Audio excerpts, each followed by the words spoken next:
ప్రధాని నరేంద్ర మోదీకి సీఎం జగన్మోహన్ రెడ్డి దత్తపుత్రుడని AP Congress chief YS Sharmila ఆరోపించారు. జగన్ రెడ్డికి అసలు సంస్కారం ఉందా అని ప్రశ్నించారు.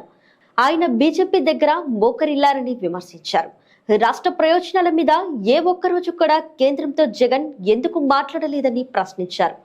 జగన్ రెడ్డి వైఎస్ఆర్ వారసులు కాదని మోడీ వారసులంటూ విమర్శించారు. గుంటూరు జిల్లాలోని ఎన్నికల ప్రచారంలో వైఎస్ షర్మిల పాల్గొన్నారు. ఇండియా కూటమి బలపరిచిన గుంటూరు పార్లమెంట్ అభ్యర్థి జంగాల అజయ్ కుమార్ ఎన్నికల గుర్తు కంకి కొడవలిపై ఓట్లు వేసి అత్యధిక మెజారిటీతో గెలిపించవలసిందిగా కోరారు. ఉద్యమకారి సిపిఐ పార్టీకి చెందిన అజయ్ కుమార్ అన్న గారు గొప్ప మెజారిటీతో గెలిపించాలని రాజశేఖర రెడ్డి బిడ్డ మనస్ఫూర్తిగా ప్రార్థిస్తుంది. కంకి కొడవలి గుర్తన్న, కంకి కొడవలి గుర్తు, అజయ్ కుమార్ అన్న గుర్తు కంకి కొడవలి గుర్తు. అలాగే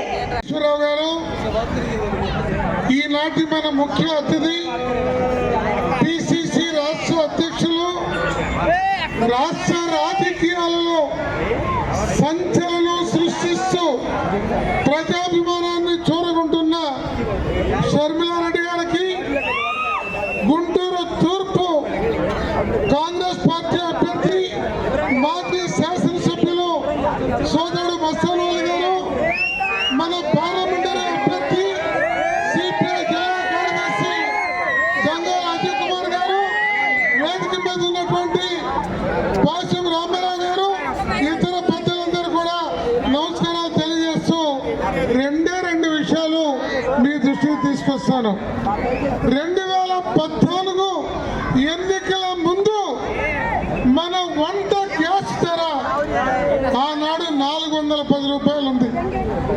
అప్పుడు కాంగ్రెస్ ప్రభుత్వం 20 రూపాయలు పెంచితే దేశవ్యాప్తంగా భారతీయ జనతా పార్టీ సిలిండర్లు ఎత్తున పెట్టుకొని ఈ ధర పెంచడం అన్యాయమని గగ్గోలు చేసింది. అలాంటి గగ్గోలు చేసిన భారతీయ జనతా పార్టీ అధినాయకుడు ప్రధానమంత్రి అతను అధికారంలోకి వచ్చిన ఈ 10 సంవత్సరాల్లో 430 నుండి 1150 రూపాయలకి, అంటే 2 రెట్లు వంట గ్యాస్ ధర పెంచి సామాన్య మధ్యతరగతి ప్రజల నడ్డి విరిచిన విషయాన్ని ఈ దేశ ప్రజలందరూ కూడా, మహిళా సోదరిమణులందరూ కూడా గుర్తించాలా. అలాంటి నరేంద్ర మోడీ ఈనాడు పచ్చి అబద్ధాలు మాట్లాడుతున్నాడు. అలాగే డీజిల్, పెట్రోల్ 67, 73 ఉన్న ధరలు ఈనాడు 97, 109కి లీటర్ పెరిగిపోయింది డీజిల్, పెట్రోల్. ఇది ఆ ప్రభుత్వం యొక్క పేద ప్రజల వ్యతిరేకతకి నిదర్శనం. అలాగే ఆనాడు అద్వానీ ఇండియా షైనింగ్ అన్నాడు, బీజేపీ దారుణంగా ఓడిపోయింది. ఈ రోజు మోడీ రేపు భారీ ఓటమిని చవి చూడబోతున్నాడు. ఇవాళ దేశం ఆర్థిక అభివృద్ధి చెంది ఉంటే మోడీ ప్రధానమంత్రి అయ్యేటప్పుడు 56 లక్షల కోట్లు దేశానికి అప్పు ఉంది. ఈనాడు 10 సంవత్సరాల తర్వాత 208 లక్షల కోట్లకి అప్పు పెరిగిందంటే ఈ దేశం ఆర్థికంగా అభివృద్ధి అయిందా, అప్పుల్లో దివాళా తీసిందా అంటే మన జగన్మోహన్ రెడ్డి గారికి ఆయన పోటీ పడుతున్న విషయాన్ని మనం చూస్తున్నాం.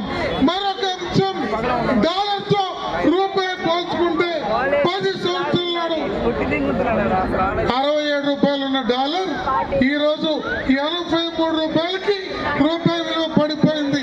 అందువల్ల మోడీ అన్ని రంగాల్లో వైఫల్యం చెందాడు, రైతుల్ని నాశనం చేశాడు, ఎన్నో ఇబ్బందులు పెట్టిన నేపథ్యంలో మోడీని అధికారం నుంచి దించాలి.